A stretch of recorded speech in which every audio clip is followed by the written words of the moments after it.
Tento rok nemusíš začať rýchlejšie. Január je mesiac, keď od seba očakávaš viac.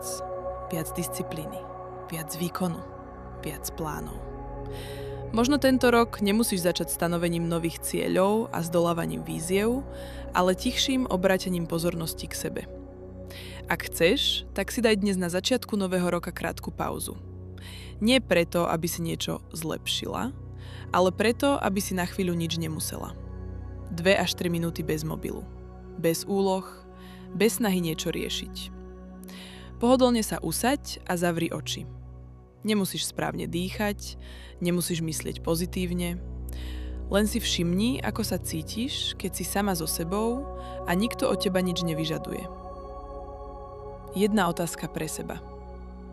Čo by sa zmenilo, keby tento január nebol o zrýchlení a výkonoch, ale o spomalení a priestore pre seba? Ak máš pocit, že by si tento rok chcela mať miesto, kam sa môžeš vrátiť, keď to najviac potrebuješ, tak rok pre seba je presne to, čo možno hľadáš.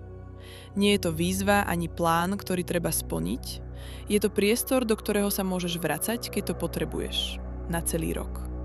Viac na akademiakrasy.sk